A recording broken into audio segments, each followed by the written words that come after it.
Panasonic avance bien avec sa série Lumix S plein format, mais ça ne signifie évidemment pas qu'ils ont oublié leur public Micro Four Thirds. Au contraire, Panasonic a présenté aujourd'hui le Lumix G9 Mark II, qui est le successeur direct du Lumix G9 sorti il y a 5 ans. Oui, et tu es curieux de savoir ce que 6 ans de temps font dans le monde de l'appareil photo en termes de mise au point automatique, de stabilisation d'image, de qualité d'image et de boîtier? Reste avec nous et tu le découvriras.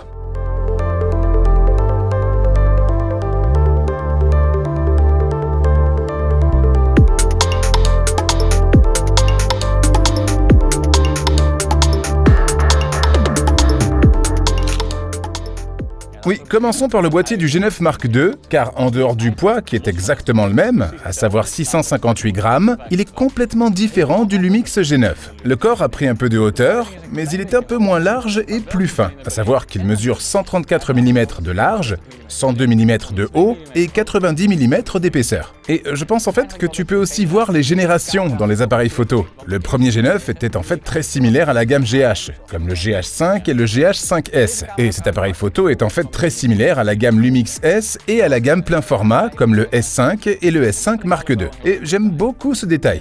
Et dans l'appareil photo, il y a aussi 2 ports comme l'USB-C que tu peux utiliser pour charger et alimenter ton appareil photo et le port Full Size HD, 2 emplacements pour les cartes SD qui gèrent tous les deux la vitesse USH 2, une prise casque et bien sûr une entrée microphone. En fait, l'appareil photo a une batterie différente de celle de son prédécesseur. Mais la bonne nouvelle, c'est qu'il s'agit maintenant de la même batterie que celle que tu vois dans les S5 et S5 Mark II et dans le G6, ce qui est bien sûr agréable. Oui, l'appareil photo donc est bien compact, mais cela ne veut pas dire qu'il est trop petit. J'ai moi-même des mains assez grandes, mais je n'ai pas non plus l'impression que c'est un boîtier trop petit et que je ne peux pas le tenir confortablement. Il y a 2 autres améliorations, petites mais agréables, par rapport au G9. Parce que le capteur oculaire est maintenant en haut, alors qu'il était en bas, et ça permet de ne pas passer accidentellement de ton écran au viseur. Et le joystick, ici, peut maintenant se déplacer dans 8 directions au lieu de 4, donc les diagonales aussi. C'est aussi très pratique.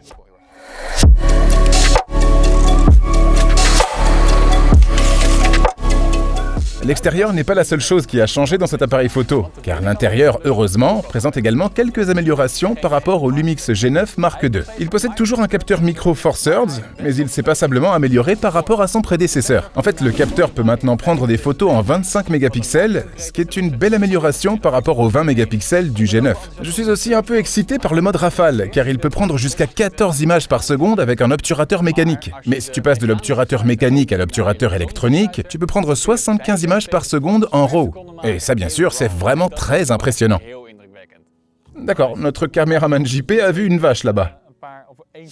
Il y en a d'autres aussi, nous irons les voir plus tard. Mais il y en a une très belle à l'ombre, près de l'eau. Alors, c'est vraiment cool d'essayer le 100-400. Il y a aussi quelques oiseaux et quelques canards. Voyons si nous pouvons les photographier aussi et tester la mise au point automatique. Nous y reviendrons en détail plus tard. Mais d'abord, essaie le mode rafale.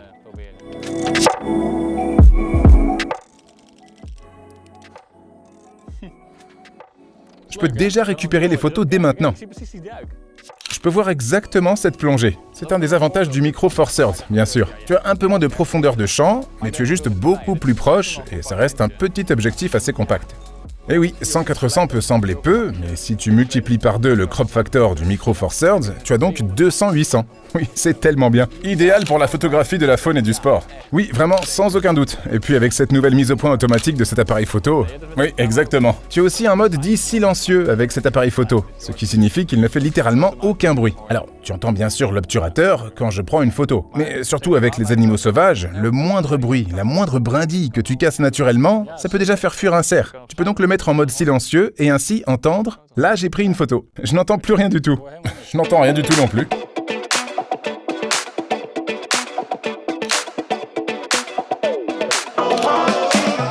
Marc, qu'est-ce que tu viens de faire? Donc cet appareil photo, comme je l'ai dit, a une fonction de pré-éclatement, et donc j'ai un peu testé ça en photographiant une foule qui était en train de nager. Et elle a mis la tête sous l'eau, et à ce moment-là, j'ai cliqué sur l'obturateur. Mais avant cela, il faut bien sûr cliquer à moitié sur l'obturateur. Et cela active en fait une fonction de pré-éclatement. En y repensant maintenant, j'ai aussi des photos d'avant qu'elle ne passe la tête sous l'eau. Comme ça, tu ne rates jamais le bon moment. Non, c'est une fonctionnalité pratique à avoir.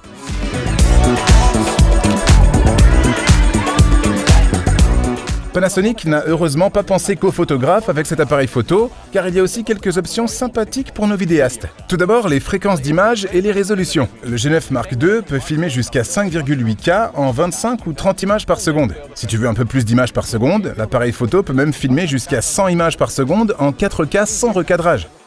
Bien sûr, sur cet appareil photo, tu as de toute façon un crop car il a un capteur Micro Four Thirds. Tu as 2 fois un recadrage, mais tu n'as pas de recadrage supplémentaire si tu passes de 4K 25 à 4K 100 par exemple. Et ton angle de vue ne change pas, c'est donc un autre gros avantage. Et si tu veux des séquences encore plus lentes, tu peux filmer jusqu'à 300 images par seconde en plein format. Si ce n'est pas assez lent, je ne sais pas ce qu'il vous faut. Cet appareil photo dispose également de quelques outils vidéo professionnels, à savoir la possibilité d'enregistrer 4 canaux audio simultanément en 96 kHz 24 bits. C'est bien sûr super sympa, et bien sûr l'angle d'obturation, et nous sommes assez habitués à ça de la plupart des appareils photo Lumix de nos jours, et une fois que tu y es habitué, tu n'as pas vraiment envie de revenir à la vitesse d'obturation pour la vidéo.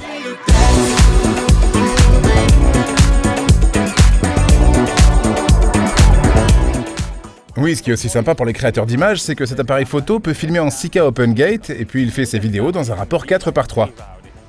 Bien sûr, cette vidéo est sur YouTube et c'est du 16:9, mais donc grâce à ce rapport 4:3, j'ai une certaine marge de manœuvre verticale, donc je peux faire mon plan un peu plus haut ou un peu plus bas. Et ce qui est génial aussi, c'est que comme tu as cet espace vertical, tu peux aussi recadrer plus facilement en 9:16. Et c'est précisément le format Instagram, encore une fois, et donc tu es bien et flexible pour déterminer ta prise de vue. Bien sûr, tu peux aussi prendre des photos en Vlog, le profil de couleur logarithmique de Panasonic. Et ce qui fait aussi la particularité d'un appareil photo auprès des professionnels, c'est que tu peux filmer directement sur un SSD externe, ce qui signifie que tu peux même filmer en ProRes si tu n'as pas besoin de filmer en ProRes. Ensuite, tu peux aussi créer des images tout en un en allant jusqu'à 800 mégabits. Il faut juste noter que pour ces 800 mégabits, tu as aussi besoin d'un SSD externe. Et si tu n'as pas de SSD externe, tu ne peux aller que jusqu'à 600 mégabits, mais ça reste énorme. Et au passage, n'oublie pas que certains modes d'enregistrement nécessitent également une alimentation externe. Il y a aussi quelques fonctions cachées dans le menu. Tu peux activer une forme d'onde, définir un cadre rouge pour mieux voir que tu es en train d'enregistrer au lieu d'un petit point rouge. Et il y a une option pour activer un marqueur de cadre pour t'aider lorsque tu dois prendre en compte 2 proportions à la fois. Bien sûr, tu peux aussi activer si tu tiens l'appareil photo verticalement, la vidéo sera enregistrée verticalement automatiquement. Ainsi, tu n'auras plus besoin de la faire pivoter dans ton programme d'édition. Un petit mais bel avantage est que la limite d'enregistrement du G9 a complètement disparu avec cet appareil photo. Tu peux donc enregistrer de façon illimitée avec n'importe quelle fréquence d'image et résolution.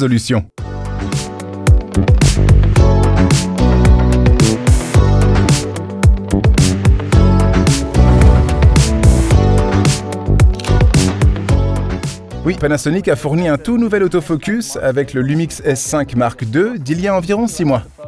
Et la bonne nouvelle, c'est que ce système est désormais également présent dans le Lumix G9 Mark II. Et il s'est même encore un peu amélioré. En effet, le Lumix G9 Mark II utilise la technologie hybride EF Phase de Panasonic, qui combine en fait la détection de phase et l'autofocus par contraste. Et oui, ça permet effectivement d'obtenir une mise au point automatique stable, fluide et surtout précise. Oui, et ce n'est pas tout, car cet appareil photo dispose en fait de 779 points de mise au point différents. Oui, parce que la mise au point automatique tout en un, c'est marque. Oui, il y a différents modes. Sur les appareils photo précédents, il y avait des personnes, des yeux de personnes et d'animaux, c'était tout. Mais maintenant, tu as aussi les yeux des animaux. Les yeux des animaux, donc, c'est déjà beaucoup plus détaillé en fait. Tu es aussi beaucoup plus précis. Et aussi des véhicules comme les voitures et les véhicules à moteur. C'est donc une très belle amélioration par rapport au S5 Mark II qui est sorti il y a 6 mois.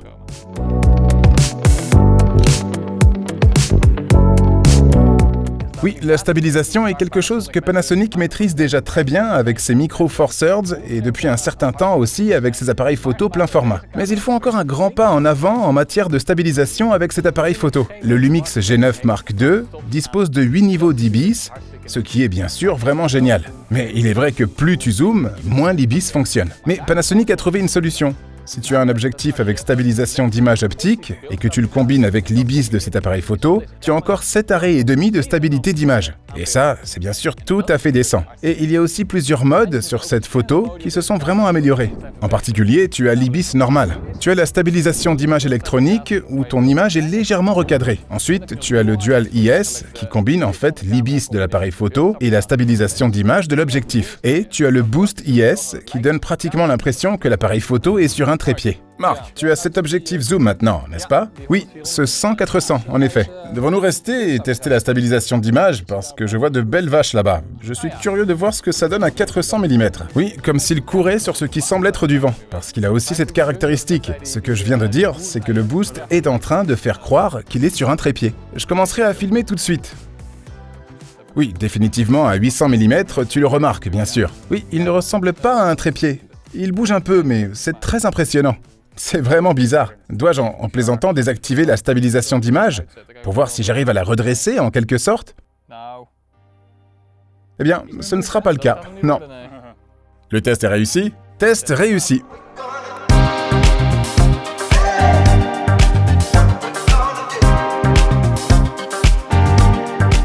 En fait, cet appareil présente quelques autres caractéristiques que nous n'avons pas encore abordées, à savoir qu'il peut prendre des photos en 100 mégapixels. Il prend en fait plusieurs photos en déplaçant légèrement le capteur après chaque photo. Ensuite, l'appareil photo fusionne ces photos en une seule photo géante. Et cette fonction n'est pas tout à fait nouvelle, puisque le G9 original l'avait aussi, même si c'était en 80 mégapixels au lieu de 100. Mais la plus grande différence est que ça peut se faire à la volée grâce à la bonne stabilisation d'image de cet appareil photo, alors qu'avec le G9 original, il fallait vraiment le faire à partir d'un trépied. Alors oui, comme je viens de le dire, cet appareil photo peut filmer en Vlog, le profil de couleur logarithmique de Panasonic. Et ce qui est génial, c'est que tu peux également importer ta propre lutte dans cet appareil photo. Ce qui signifie que tu peux voir immédiatement quel sera le résultat final d'un point de vue pratique. N'oublie pas que la lutte n'est pas intégrée dans ton fichier vidéo. Tu devras donc l'ajouter plus tard dans ton programme de montage. Et si tu souhaites qu'une lutte soit automatiquement intégrée à ta vidéo, tu peux utiliser la fonction lutte en temps réel de Panasonic qui te garantit un travail rapide et magnifique. Le Panasonic Lumix G9 Mark II. C'est peut-être l'appareil photo que tu attends en tant qu'utilisateur du G9 depuis des années. Et en ce qui me concerne, c'est aussi un ensemble très complet pour les photographes et les vidéastes. Avec son nouveau capteur de 25 mégapixels, une stabilisation d'image très stable, une mise au point automatique mise à jour et également un nouveau boîtier, c'est en fait un très bon choix pour les personnes qui accordent de l'importance à un boîtier compact. Bien sûr, le Micro Four Thirds ne convient pas à tout le monde. La profondeur de champ, par exemple, est légèrement inférieure à celle, disons, des capteurs APS-C ou certainement plein format. Et en général, un plus grand capteur peut aussi capturer plus de lumière, mais un plus petit capteur permet de filmer plus facilement en 4K 120 images par seconde. Et en général, un capteur plus petit est plus facile à stabiliser qu'un capteur plus grand. Très bien, voici l'avis sur le tout nouveau Panasonic G9 Mark II. Il y a quelques temps, le Lumix S5 Mark II est sorti, et nous en avons également fait l'avis. Tu es curieux de savoir ce qu'il en est maintenant? Alors jette un coup d'œil à l'avis que j'ai rédigé ici à gauche. Merci d'avoir regardé, like, abonne-toi, et à la prochaine. À plus tard.